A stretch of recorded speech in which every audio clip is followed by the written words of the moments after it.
Today I'm talking to Sue Tidswell. Hi, Sue. Hi, Jan.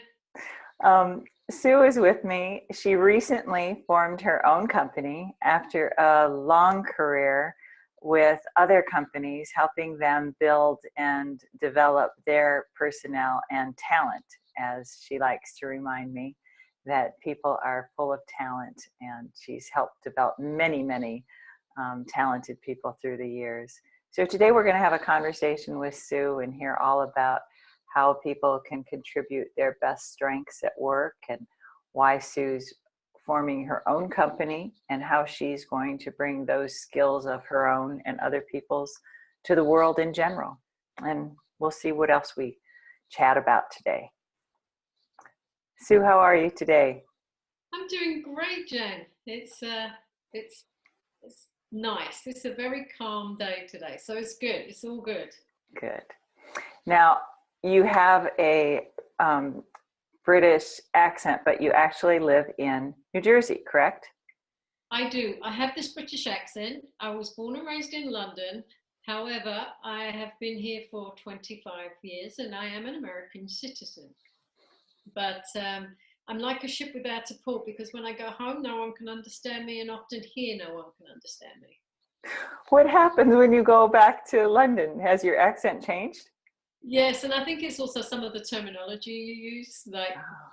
So we use very different words for different things. So my friends laugh at me. That makes life good. Almost. So what prompted you to first move to the States? Well, it was a long time ago, back in 1992, and I had spent my career actually running Asia from the UK, and doing many trips to Asia, learning that culture, and it was very successful. I might like to add, and the company I was then working for asked me if I would come on and take on a whole new challenge in the US. In the UK at that time, things weren't so good. Interest rates were very high. My family was young, and we decided that it was a good opportunity to bring them to the United States and see what the future had to hold. So we decided to take that opportunity, and 25 years later, we are still resident in New Jersey. Now, when you and I first met, it was through working at the same corporation. When you worked in the UK for Asia, was it through a company also doing sales work or technology? Because you've done a lot of different things. Yeah, that was doing sales. In fact, it was actually opening up new markets, which is one of my specialities. There's a very funny story. My boss at the time was 6 foot. I was 5'2". He said, we're going to strategically split up the world and go conquer. He said, I'm tall, I'm going to America at that point. You're sure you can go to Japan. So I actually landed up in Asia, and at that time, the Nikkei Dow was believe it or not, 32,000 today. Everybody knows it hovers between 11 and 12, sometimes 14. But so I was 5'2", and I could see eye to eye with my clients. So I often say, you can stretch my mind, but please don't stretch my body. But that's interesting, and that is a funny story. But it's interesting and really to the point about how culturally, when you do match in some way with the culture, you connect with them. Oh yeah, and actually once they got over the fact that I was a female and 5'2" and blonde, the service we gave and the commitment we gave to the clients and what we did for them really made them value what we did. And as most people know, when you do that and you build those relationships with those cultures, they're very loyal. And so I had that business for many years because of the teams that I built and worked with and developed. And the clients just loved us because they knew they could trust us. Now, you mentioned teams, and you've also mentioned going into new markets is a specialty. And I personally know that you're an expert at both of those, developing teams and going into new markets. What skill set do you need for developing teams? I think it's always my teams have always been a diverse group. It doesn't matter over how many years I've worked building teams. It's picking those people that want to make a difference to our clients, and they don't all look the same. And the groups I've had have all been very different, but everybody's been really driven, focused. But I think it's because they feel they're valued, and they get the praise for what we do as a team. I don't win unless my team wins, and and I think they feel they're in a safe place because we all mess up, we all make mistakes, but we learn from them. And I think that I will tell you, even to this very day, I have built great teams, and the teams have been phenomenal. And I have not been successful because of me. I've been successful because of those people. So when you're building those teams, are you looking at the team makeup, or are you looking at what your clients are going to be needing and building from that perspective? Actually, I do a bit of both. It's a great question, actually, because and one I hadn't actually thought of in the same context. But I usually choose teams based on bringing different experience to the group. For example, I never just have salespeople. In fact, I usually only have one salesperson on my team, even though we're typically in a sales environment. I have operations people. I have business people. I'm industry experts. I'm looking to bring the whole brain of the client that we're going to see under one umbrella. So, yes, it's sort of focused on the client, but the teams complement each other. And to be honest with you, some days we sit in rooms and argue like crazy because we're all different. But what we get at the end of it is usually an amazing piece of work. Yeah. So to me, it sounds like you actually started with the client's needs, but it was almost almost so given and so obvious that fades away as you then build the structure of the team. Yeah, absolutely. Yeah. And we always build the solutions. The teams come up with really great solutions for the clients, for the markets that we're going to be going into. What drives you behind all that? Fun, passion, love, people. When it stops becoming fun, when you stop having that passion of getting up every day and wanting to talk to the people, that's when you stop doing it. So for me, it's working with people I love to work with, looking for solutions, winning. We all love to win, so we love winning, but we win together because we've listened, we've learned, and we know we've done the right thing. Mm-hmm. When people think of you in your career, I believe a lot of people would say that you're an expert at developing sales teams because they don't think of the nuances unless they have personal experience with it, of what goes in behind, developing teams and opening markets, unless they're part of that world. But they see your success and would say, oh, Sue's an expert at developing sales teams. How do you think of sales? Well, it's interesting you bring that up because I've actually managed many different types of teams. You have. Probably over the past 10 years, 12 years, it's been, no, probably a bit longer than that, how we age more faster than we hope. Probably over the last 15 years, it's been more sales, but I managed a group of technology people creating software code but solutions for clients, but around building the software, the technology. They were called solutions integrations managers. I've managed operations. I managed a factory floor as I was coming through one of the industries I was in. So, and my success has always been about finding the experts and letting them do what they're good at. I call myself the conductor of the orchestra. I find the right people that know how to play the music and do it well, and I just let them play. and they do all the work. Do you think maybe that's why people think of you in connection with sales, is because sales are solutions? They're matching the solutions. So for the way some people think of sales, Sue equals sales because you have delivered solutions.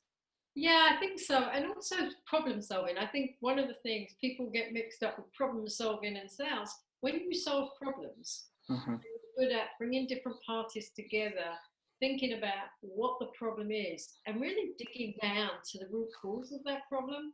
That's what we're good at. That's Yeah. what we do every day, is really keep asking those questions. And I think good salespeople intend to probe. So it's the why, the continual whys, and really trying to dig deep to find out what's happening here and what do we need to do to make it better, change it, or continue to do the things they're doing, or learn from it and make it a best practice. Yeah. So the digging and all that, the industry fades away. It doesn't matter if it's operations. It doesn't matter if it's technology. Yeah. Do you see a common question that runs through the different industries? A common question, a common problem. I wonder if there's ever there probably are. It's just that you look at them all differently. You try and look at everything uniquely. I would say that common questions are leadership styles. So when I'm talking to people, it's how are they motivated? How are they being developed? And what I've typically found is that some companies have not invested in that middle management training and development. And they give people the title, but not the tools. Mm-hmm. And so when you go in, and this happens particularly in sales, and you say, oh, can I see who's their highest ranking salesperson? Who's doing this? Why are they the best? What made them the best? There's very little data or insight because people really aren't thinking about it. Mm-hmm. Everybody expects things to happen without really thinking about how do we make them happen? Why are they happening? What do we want them to do? And how do we want them to do it? Yeah. Did you always know when you were young that you wanted to help develop people in this way? Not really. It just, always working with people, helping people, doing things. You never wanted to see someone struggle. So when I was working alongside somebody, you'd always be the first to say, can I help you? Or let me help you do this, or let me introduce you to this person. Even today, we network like crazy. Why do we network? Because, you want to grow your network, but you also want to help people. Well, that's what I want to do. It's like, how do I help people as much as I can without really even thinking about it? Mm-hmm. What kind of student were you in school, like grade school? Does England have grade schools?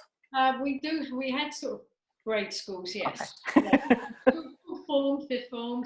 We were forms versus grades. Okay. Forms versus grades, and it was that long ago. I was very fortunate.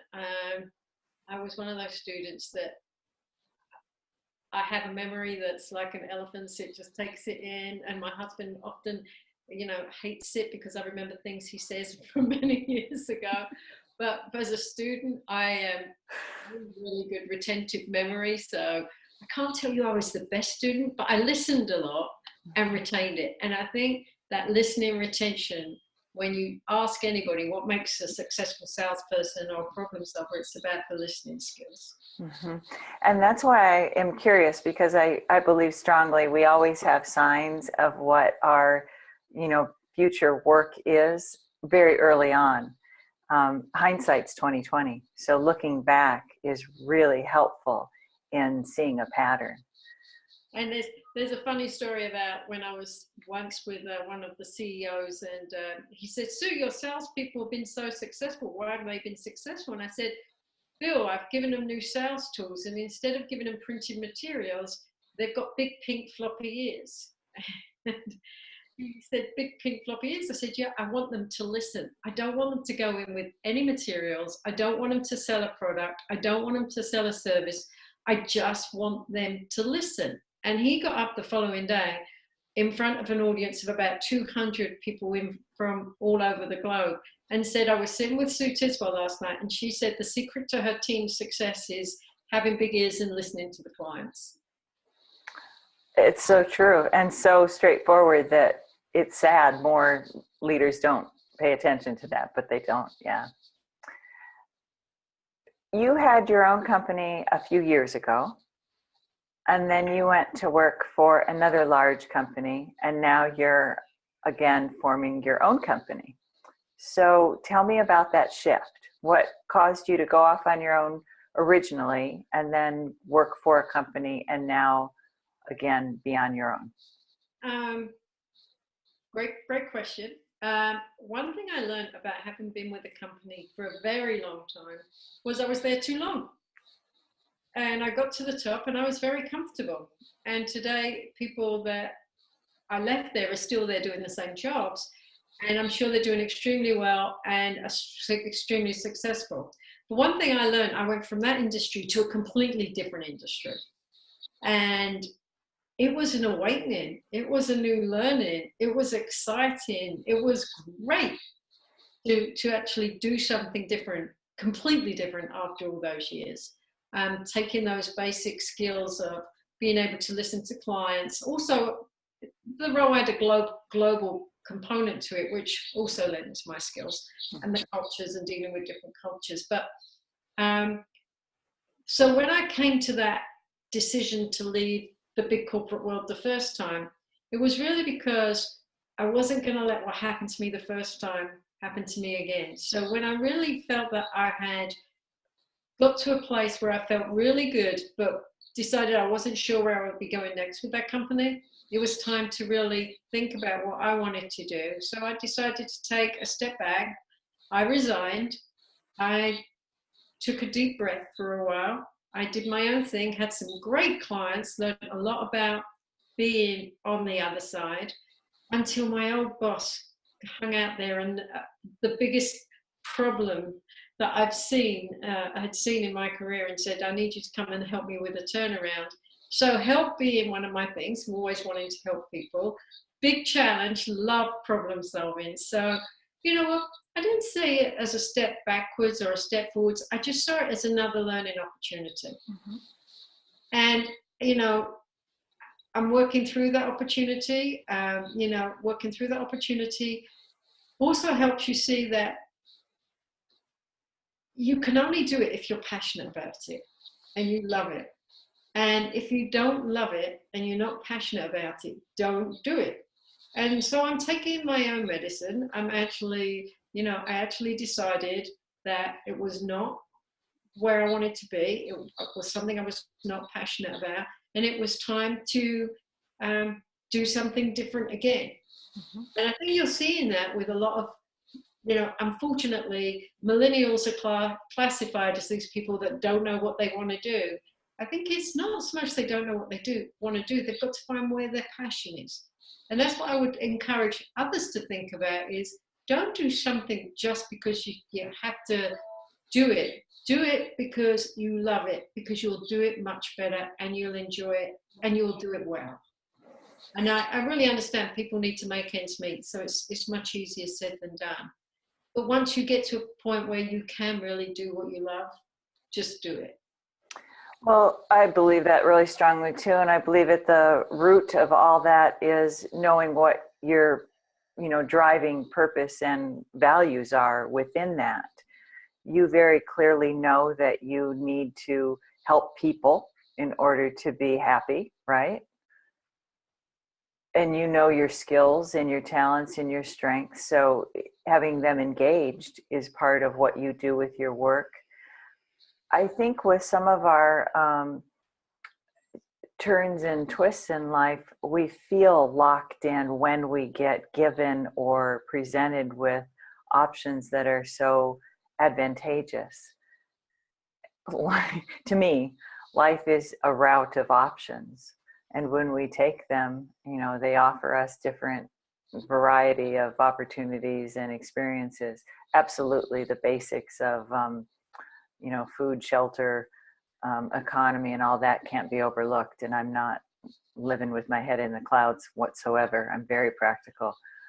But I do think being rooted with knowing yourself well enough and living your passion with purpose and values is the secret to happiness, if there's a secret to it at all. Yeah. And if you're happy where you are, if I was happy in the bigger company or whatever, I would have stayed, right? It wasn't because of the size of the company or anything. It's like when I woke up every morning, I was not happy. Mm-hmm. And, one of the things that took me a while is because, I've got a team there that I love passionately, but the work wasn't. And so maybe even stayed a little longer than I wanted to, but because I'm so passionate about the people side of this. But the job wasn't something I loved and was passionate about. So, do I think that working for myself is the best thing? Probably. But, it's not about necessarily working for yourself or anybody else. It's working with passion and love, Mm-hmm. where we feel valued and we do our best work. And your work is still the same, even when you're on your own. You're still working with developing people and their talent, correct? Absolutely. So you haven't given up on what's really true to you. No, not at all. In fact, some of it becomes a little more, you do a lot more volunteering, a lot more community work, because and then you get to meet I meet all sorts of people, and I'm sure you know the same. The more you get involved with communities and what's going on around you in your environment, the more you find there's pockets of things that are going on that your eyes aren't open to until you take that step. And so I love the community I live in, and I've got to learn a lot about the community and start to help. I've started to really become part of the community and the businesses in the community. So using some of that, whether I get called into small businesses. Sue, what do you think about this? Sue, how do I go about driving more revenue? Is this the right type of client? How do we price this? So you're still doing the things you love to do, but it's just different. Yeah, coming from a corporate world, I find that that connection to community is something that a lot of us didn't have time for when we were working and traveling all the time. It's a real gift to be able to connect at that level. Yeah, and feel really good about just trying to make a difference. Yeah. You're involved politically locally as well, aren't you? Yes, I am. And I think town politics are very different to the bigger politics, because in the town we've got the different parties, but at the end of the day we're trying to do what's right for the people in the town. Mm-hmm. And sometimes those things cross lines. It's not all about the party, it's about doing what's right for the kids in the schools here, the school district, teaching, the senior citizens, everything that you can, or even just making the town a nice place to live, or helping think about how do we get investors to come in and build in the town, or what type of restaurants do we want in the town? What do we want people to know the town as? So it takes on a whole different feel. So it's truly bipartisan. Truly. Mm-hmm. Truly.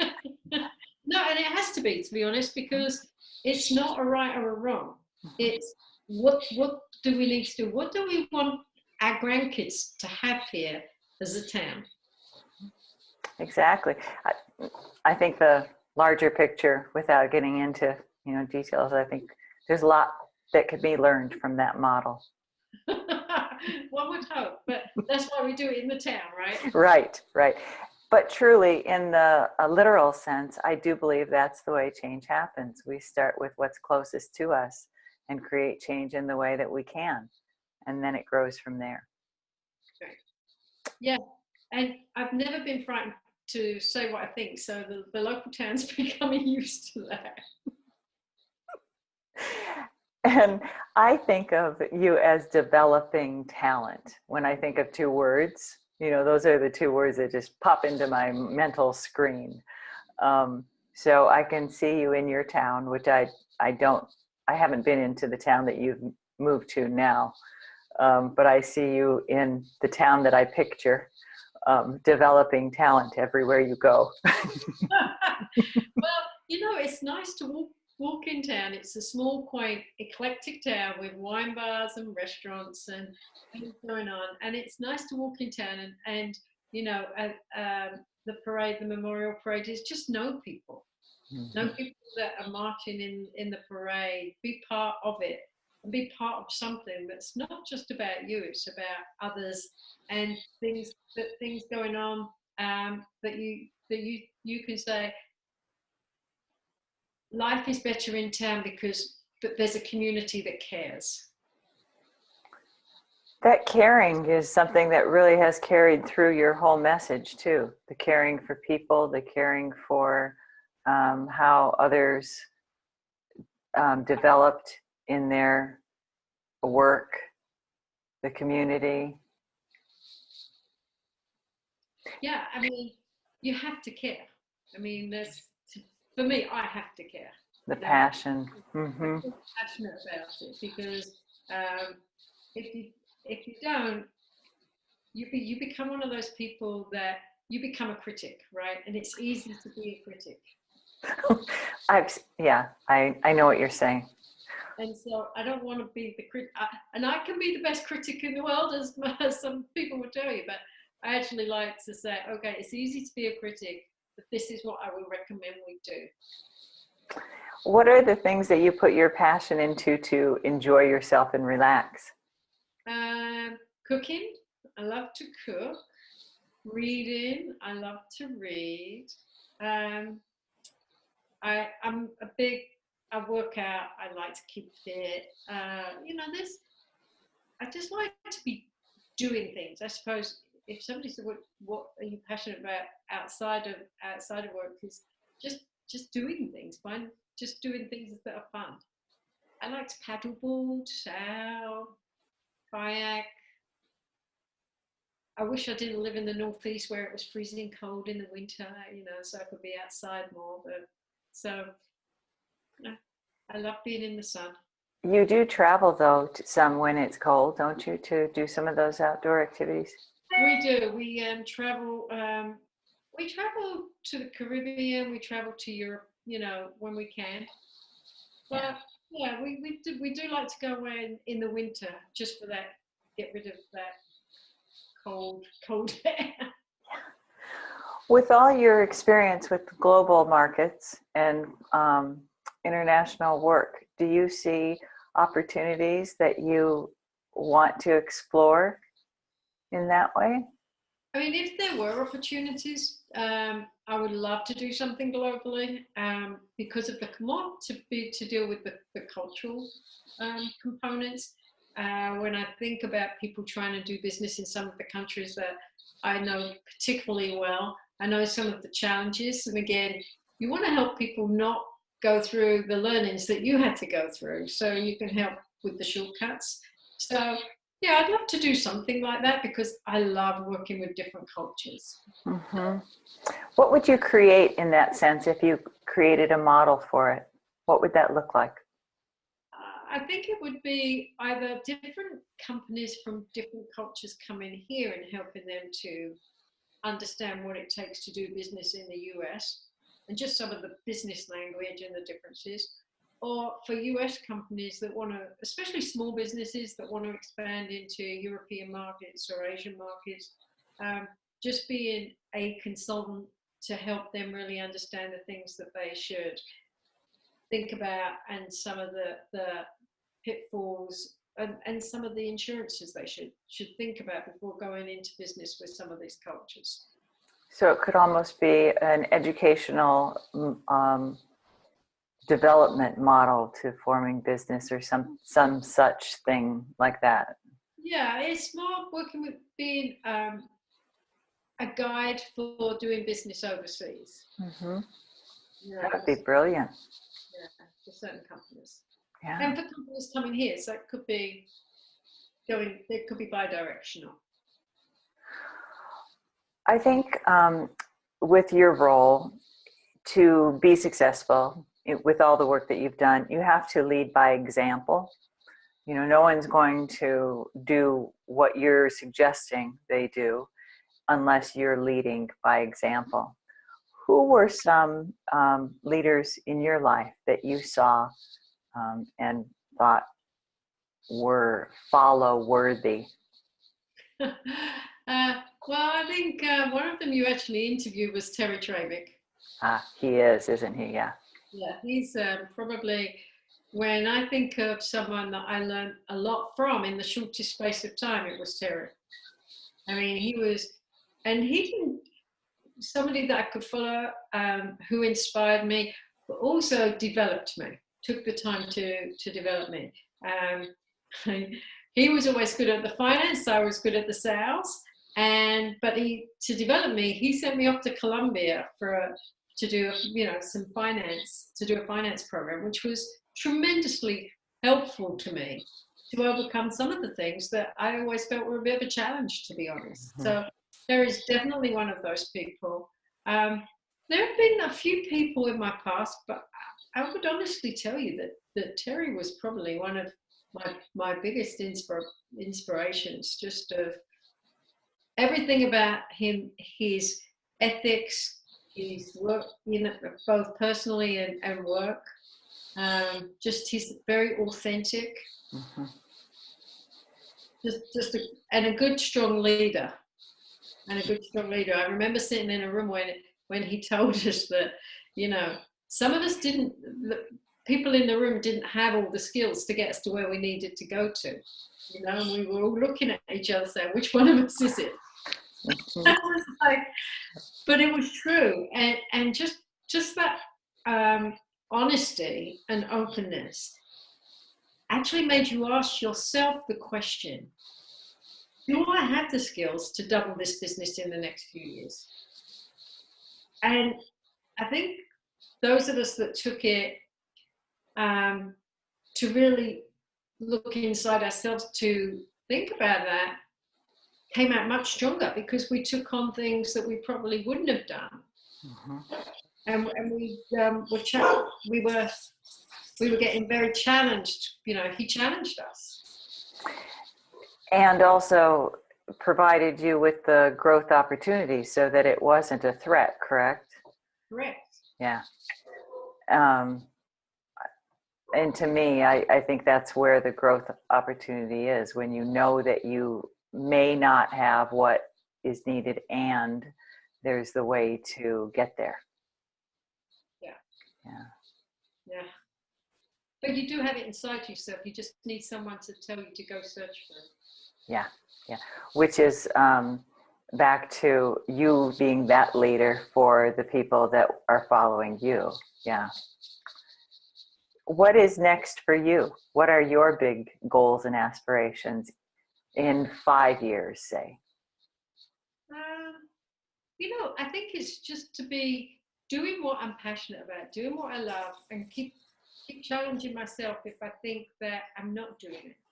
It's just continuing to be true to what I believe in and what I want to do. Sorry about that, Kat, because the dogs decided to go with the... So, Sue, what do you think, if you look ahead in 5 years, what would you want to be doing? I want to be doing what I'm passionate about, and what we've been talking about all the time. I want to make sure that whatever I'm doing, it's true to who I am. It's developing people. It's making sure that we're working with companies, that helping them understand that talent is rare, and it's getting rarer. Demand is getting higher for the same talent. And so it's really working with companies, small and large, to make sure they really value the people that they have working for them, that they're what we call humanizing the workforce and not relying just on data and technology and productivity numbers, but they truly value that there are humans that make these things work well and make them work extraordinarily and give them the insight to the data, and really value those people. I mean, it doesn't matter whether they're on the shop floor in manufacturing or they're some of your highest skilled, highest valued people in the organization. We can't produce products, services without people. And so I think we're going to have to start investing, companies are going to have to start really investing in their workforce and understanding sometimes, and they may find people that aren't 100% of what they're looking for, but invest in training them to be what they need them to be, but they're going to have to make that investment. They're not going to be able to find the individuals they're looking for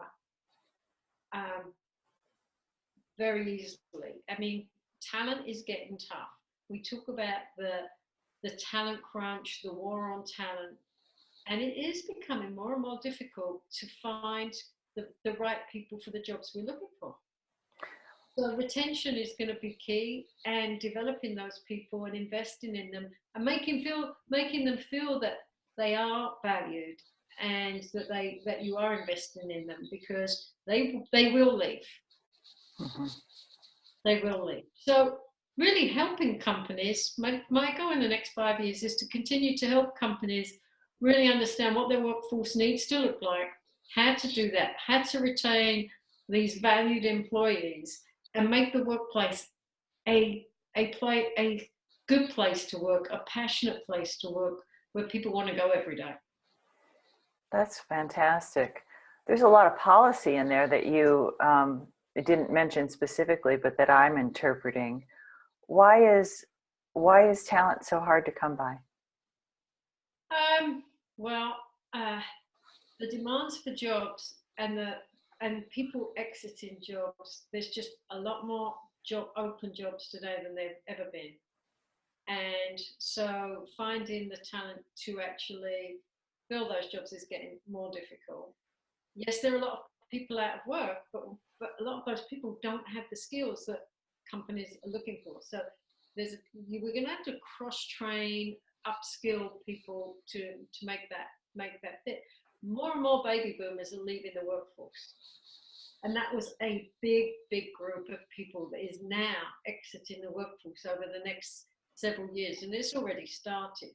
So the knowledge drain is beginning, and companies are already experiencing that. Mm-hmm. And so what we're finding is we bring in millennials, there's actually not the management skills and capabilities to really understand how to manage this group of people either.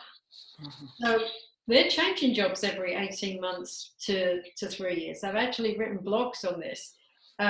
It's how do you keep those people in your organization, because they're not there for 20 years. They're not there for 10 years. They're not there for 5 years. That means productivity levels in most companies is going to dive. They're going to see it. It's going to be impacting them. Some people are trying to use technology to replace some of those skills. It's still the human age. You know, we've gone through the information age. We've passed the information age. We're really in the human age. And we see our schools, you know, pushing now to get the kids into STEM and STEAM programs, because we are lacking in having kids that come through our colleges and universities with those skill sets. And we've fallen way behind some of these other countries with that. So talent, the war on talent is big, it's getting bigger. And so companies are going to have to do are going to have to work harder at humanizing the workforce. So if you were working, so you see the opportunity for your company and working with the company side, for educators working with children, helping them develop into talent. what would your message be on that end? On that end, it's really helping the younger people understand where their passions are, and not just to go for a degree that they think is just going to give them money at the end of the day. Because I think everybody always thinks, oh, I'll get a degree in and become a finance person. I'll get a CPA. I'll do my MBA, but they may not be passionate about those things. If they're not passionate about numbers, don't become a CPA because you think it's a steady career path, right? If you really want to be a musician and that's where your passion is, Yeah. I will tell you, there's a lot of those people around that go down that path. And I think early on, we can get to kids, even as young as 18, and give them some cognitive tests that say, where do they think more? What are their thinking preferences?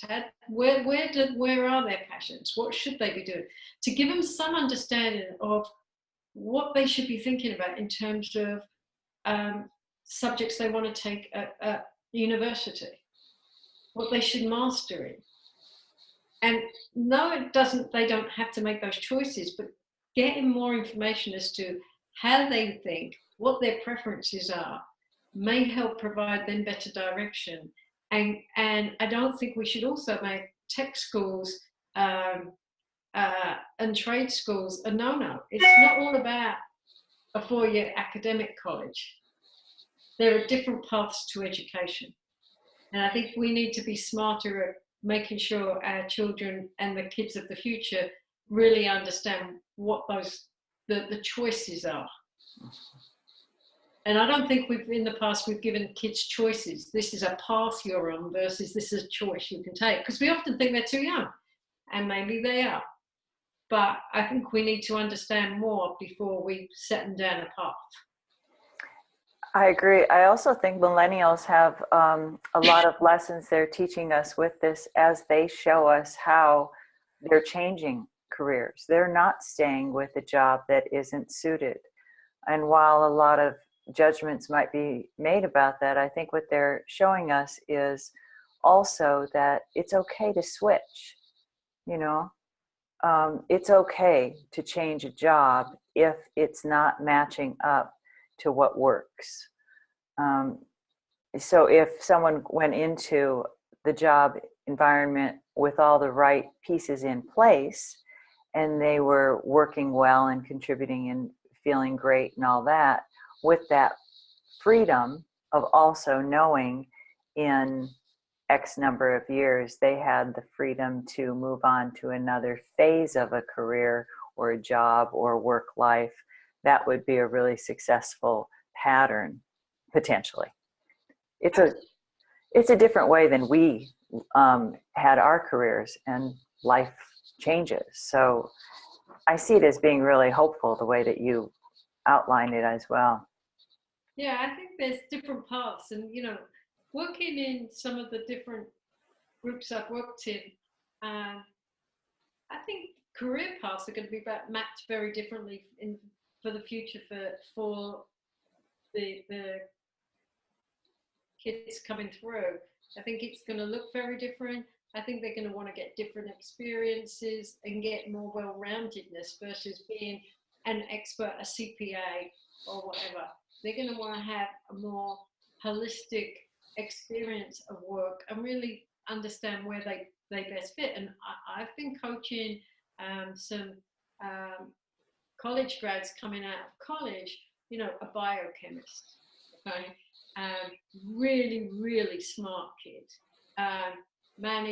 He runs a sailing program,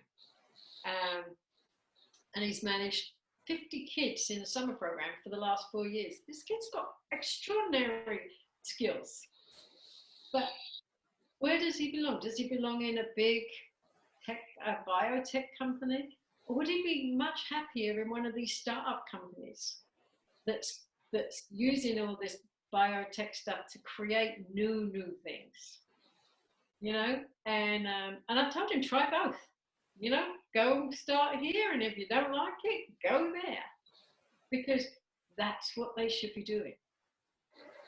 Now, some employers might not like my view on that. But realistically, when this young man settles down, he's going to be a phenomenal employee. But he doesn't want to be a cog in a wheel. He doesn't want to turn up to do a shift from 8 till 5. He wants to go in there and he wants to feel he's valued, and what he does every day is valuable to the company, which I think everybody wants to do at the end of the day. I was going to say, as you put it in terms of humanizing, that to me sounds like a basic human right. Well, you think. Yeah. When you talk to some production managers and operations managers, they just want bodies turning up on the production line to get things through. And, you know, I think there's got to be a way. It is a job. It pays money. I get it. But I think there's a different way of showing those people that that job is a value. Mm-hmm. And money is not a value that everyone puts the same importance on. Right. Absolutely. I didn't mean to start my question with that. Will we be able to see more of your articles come out? I love the writing that you do on these topics. Yeah, I'm trying to find more time to sit down and do some more writing, some more insights, and you know, this stuff comes from the heart.